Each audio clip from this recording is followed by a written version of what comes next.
My name is Robin Carneen, and thank you so much for including me in this project that you're working on.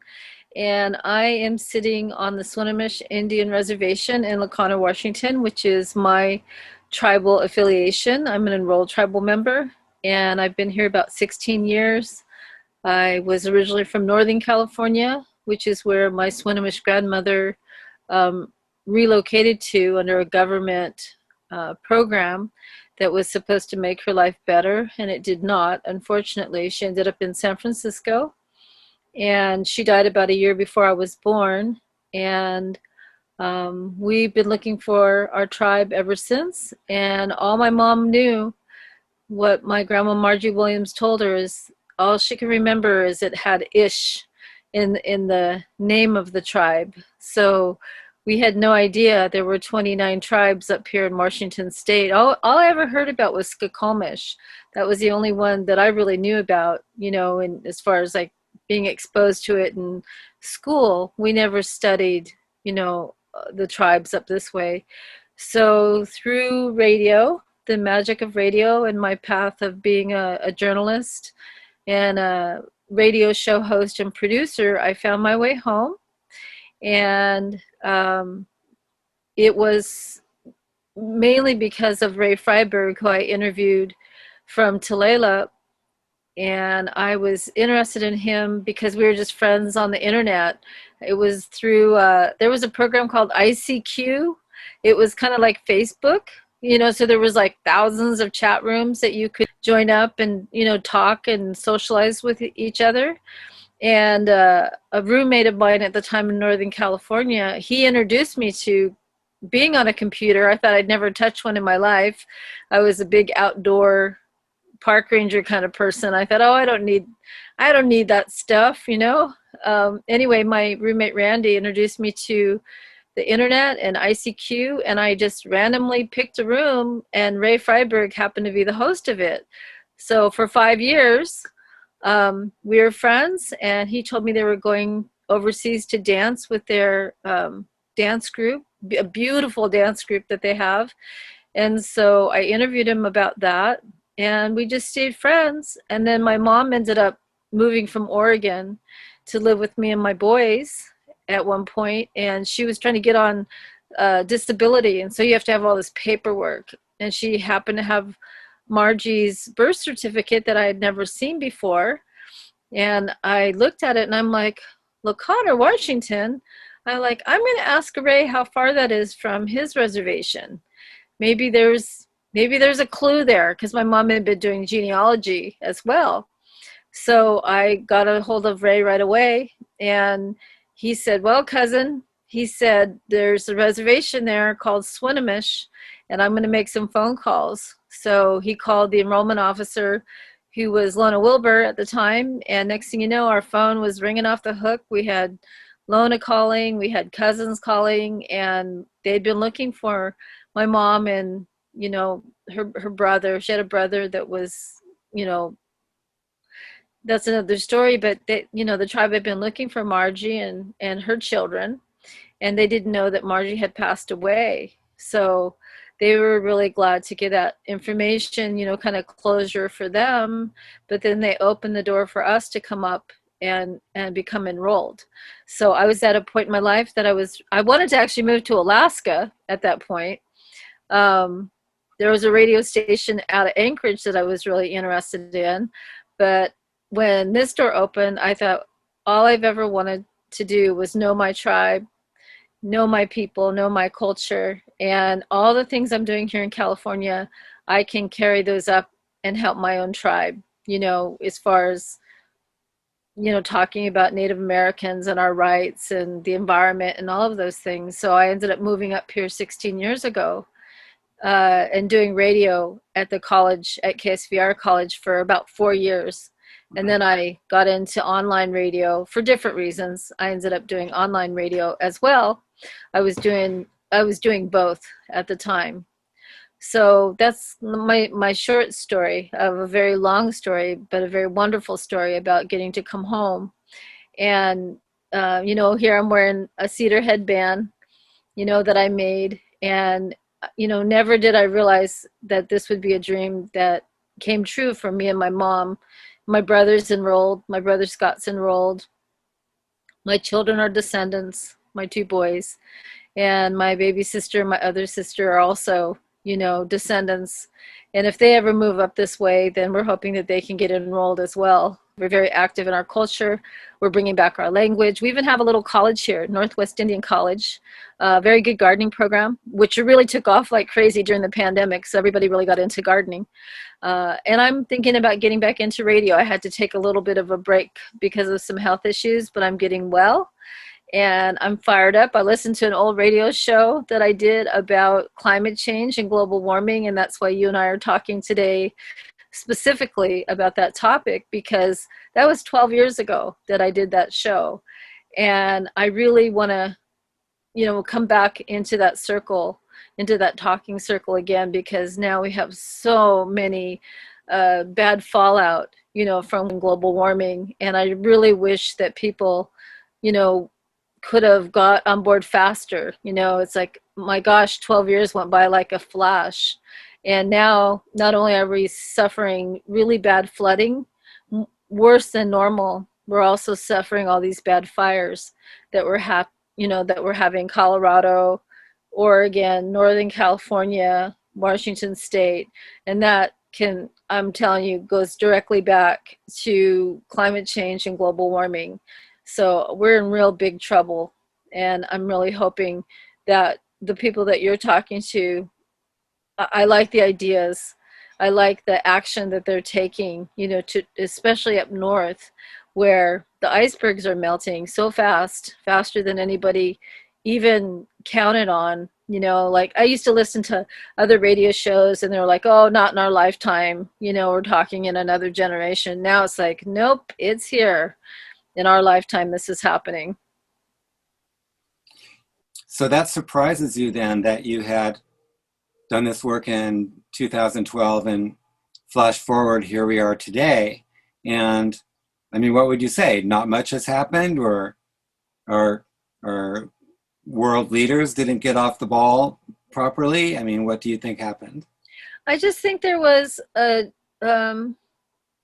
like disbelief. I think a lot of it was maybe, the folks that are more for the oil companies, and that they don't want people to talk about this, because then there's going to be bigger, more fighting that's going to go on, for us to, get away from oil production and go into solar and wind power and all of those things. It's about big money a lot of the time. So I think there's that, just trying to squash people, and saying, no, don't listen to that side, that's not true. And we need, our oil, we need our gas and all of those things. So I think there's that.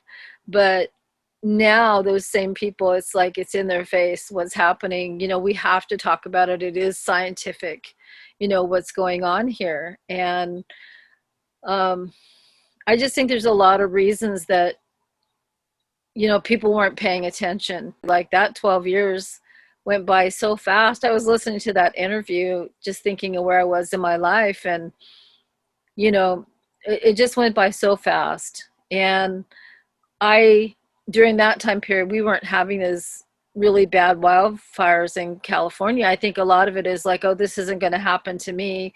This isn't going to happen in my community, and now it's like everyone is so shocked about what's going on. And now there's a scramble of how to problem solve around this right now. I mean, I don't think this is doomsday and this is like the end, but I think we need to really make a big U-turn and go back to some old practices, like the indigenous people using fire in a very controlled way to control, what was in the forest. And, get with those people who know that knowledge still and bring those practices back, because that could make a huge difference. Because I worked for the Park Service for a long time, and it was always about saving the trees, saving the forest. And I can tell you, we were always underfunded, so we hardly had a maintenance crew. We didn't have like for the Forest Service, it was different. They actually did hire, we had fire crews and we had trail cleanup crews and that sort of thing. But we're talking heavy duty cleaning of the forest. We're not talking about just keeping a trail open. There is so much duff and other species in our forests that it's really compromised. It's really compromised our whole environment.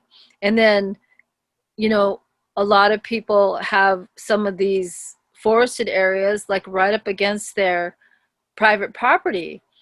So, I think there's just an assumption that their house is never going to burn down, if we're talking about the fires. And now there's a huge wake up call. Like I'm listening to the videos and that sort of thing coming out of California, and I'm hearing the fire crews telling the private homeowner and the ranchers and stuff, you make sure you clear this much around your property, just cut all that stuff away. Don't do it on a day you're going to catch your lawnmower on fire, but if you can get to it, you need to make this big of a parameter. That kind of education should be going on all the time. It shouldn't be happening in a crisis. And that's the other thing that I think is a problem, is there hasn't been this education and there hasn't been encouragement for people to take immediate responsibility, for their own, for their own little piece of real estate. So I think everyone's going to do that now. It's not as easy as Trump showing up and saying, "Hey, here's a rake." That's not going to do it. I think when we were talking earlier, I'm like, we need the funding. We need to bring back like the California Conservation Corps, and the state parks and other people that are the caretakers, team up with these, the Conservation Corps, bring them onto those public lands and start to take care of that in a healthy way. Now, what do you think about this Alaska situation that we've been discussing with the village of Quinhagak and their having to move? So you mentioned Quinault also. I guess they've begun moving their tribal center and some other facilities up to higher ground. But we were discussing earlier the idea that if you throw enough hardships in the path of a village and a people, that eventually that's going to consume the resources and the time. And you think about the move, like where would people be moving? One political judgment is, hey, move to the city, get an apartment like everybody else, right? But then you've got youth growing up and they're losing connection. They're losing connection to the culture and the lifeways. So can you just talk a little bit about that, about how you feel about that, what you see? Well, referring back to my introduction with my grandmother, she was promised a better life. She could pick whatever city she wanted to go live in. And it was a disaster. She moved off the reservation and she lost everything. She lost her language. She lost, her relatives, her connection to her relatives, for 40 years, 60 years, however long it took for my mom and I to come back. It's not good. I know they have to move because it's dangerous. They're gonna get flooded. I understand that, but how do you preserve, generation after generation after hundreds of years of culture, hundreds of years of that connection, to that land and to everything about it? That's the part that worries me. How do we preserve that? Like, before it's flooded, you again, it's going to take money. It's going to take a commitment, from the Alaskan government, the cultural preservation people up there, to make just open up their pockets and say, okay, we're going to help you, archive all of these things from your village. We're going to keep them in a safe place for you until you can build your own cultural center in your new location, and then we will bring all of these things back to your community. It's going to take teamwork, for them to hold on to that. It's going to happen. It's definitely going to happen that they're going to lose, their land base. So, and I think Quinault, same thing for Quinault too. I'm hoping as part of that move that they get to have like a cultural center in their new location, and that they, still can preserve some of the things that were from the original place that their village was set up at. Because I'm worried, because what happened to my grandma, she's just one story of a person that moved away. Nobody knew who she was in San Francisco.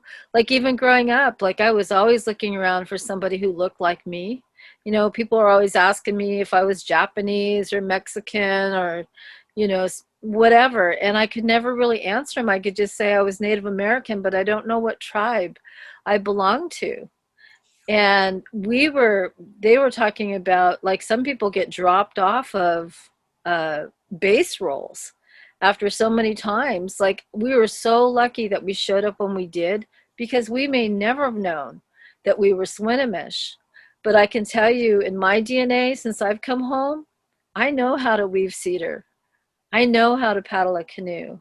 I loved hand drumming. There was so many things in my life growing up that just started to sort of surface around me that I connected with, even though I didn't know I was from, Washington State tribe. My DNA knew. So when I came home, I just had this big sense of deja vu. And so, I really advocate for people who are looking for their roots, but I advocate also for people who are already here to hold on to what they have, in any way, shape, or form, and go talk to their elders. What I was talking about with the village, the Aleutian village I was telling you about, where I interviewed Larry McCurlough from up on the island that he was from.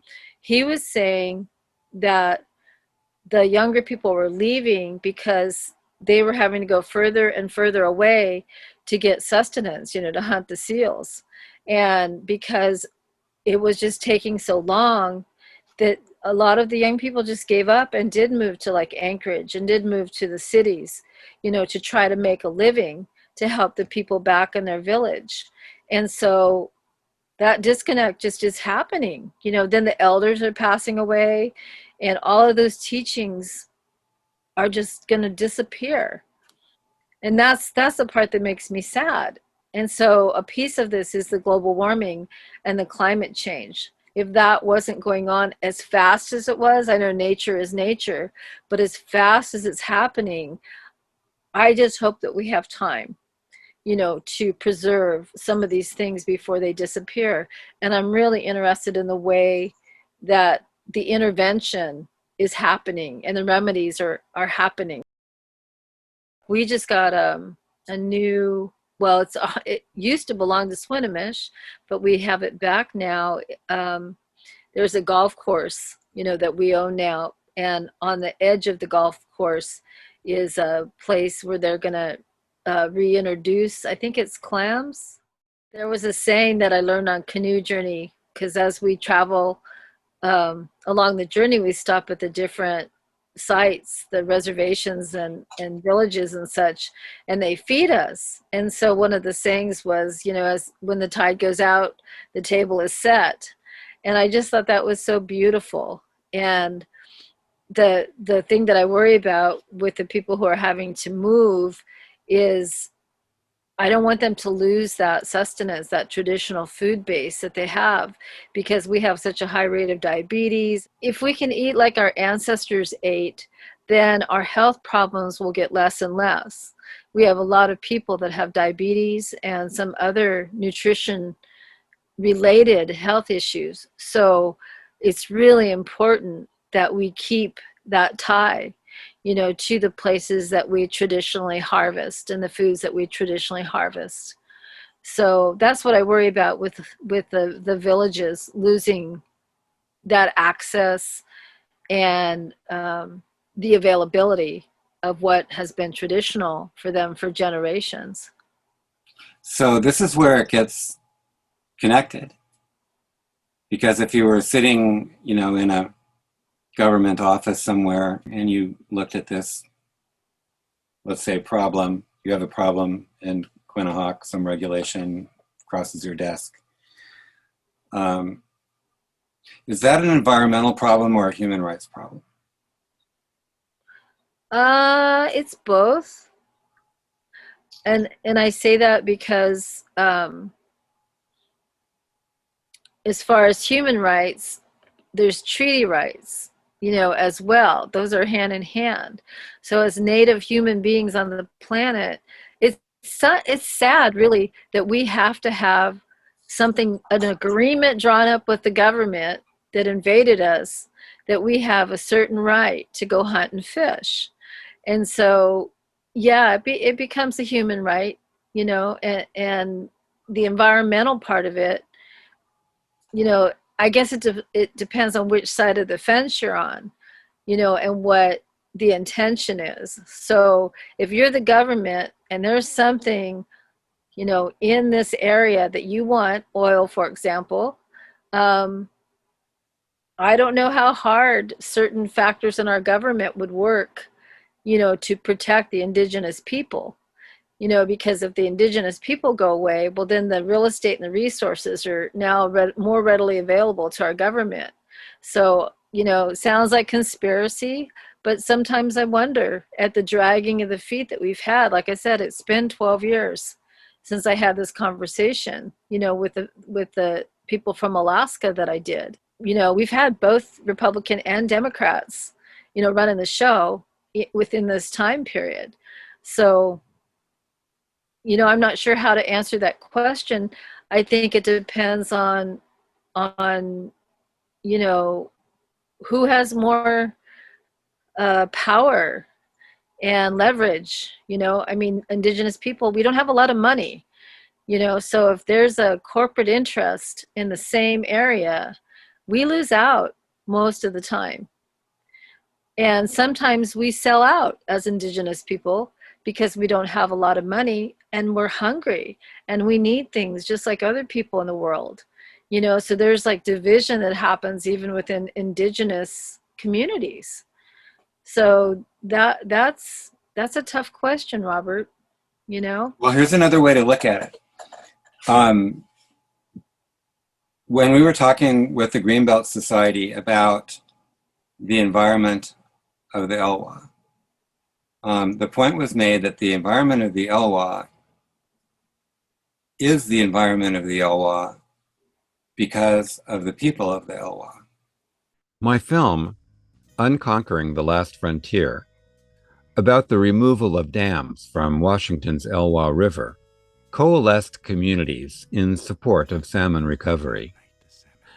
And their actual removal proved it could be done and the ecosystem restored. And B and Adeline told me, oh yeah, they call this a park now, but it was always a park. We made it a park.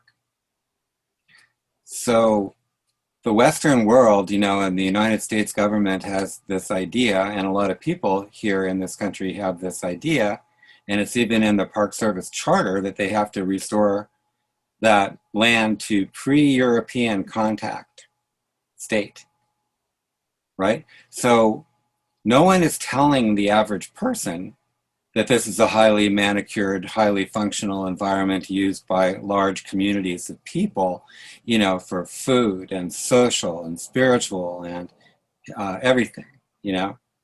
And so how can you separate this idea there's an environmental something without being a place where people have lived for 10,000 years or more? Going to Calistoga area when I was doing radio down there, and there was a big concern about the geothermal drilling. And the person they assigned me to from the company, like we were driving around and he pointed out this little fenced off area and I'm like, oh, what's that? He goes, oh, that was a culturally sensitive area. And so we made an agreement with the local tribe that we would protect it. So they put a little cyclone fence around it. It's not marked or anything. And I was just like kind of shocked. And then we kept going. And, I had time with him. I really filled his ear with sort of an indigenous perspective about, because the issue was, well, I got involved as a native person is because they were doing geothermal drilling also in Mount Shasta area. and the WEOP people over there were protesting, the geothermal drilling, because they were doing it in their sacred area where they were going and collecting, like you were saying, the plant medicines, and it's a place of prayer. But for the folks that were the corporate folks, that went sailing right over their head, and they didn't care, because they're not indigenous. They don't go out and gather medicine. They don't go out and pray there. They just wanted to do the geothermal drilling, and it was lucrative for them, and they had the backing of some really big dollars. And you hear these poor WEOP people, they just had themselves, to go out there. And so my radio show, I wanted everybody to know about this. Somehow we've got to get the word out and make it important to everybody. Like, I understand why some people want geothermal drilling, that's an option, but it can cause some other issues. It infringed upon the rights of the WEOP people, for example. And then environmentally, there was concern it might be causing more earthquakes in that part of California. And even the geothermal people couldn't say yes or no. So I just think, it's so hard. We're in different camps, I guess, if you want to call it that.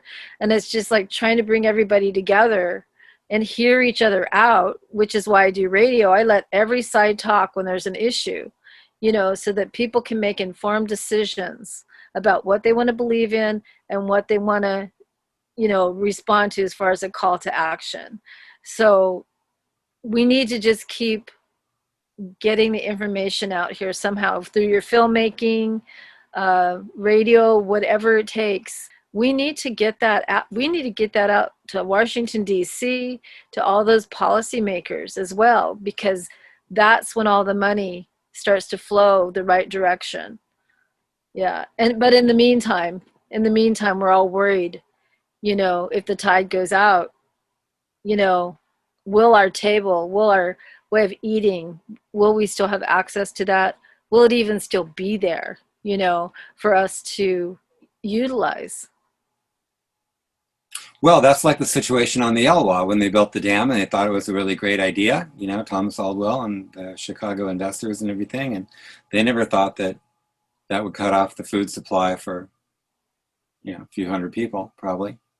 No, under the radar, for them, Then they and found out about it and they kind of dodged it. right. Yep. And then Aldwell talked about surreptitiously buying property, like he did it all sneaky in the first place to go put the dam in before people would realize what was going on. So they knew they were trying to get away with something in the beginning.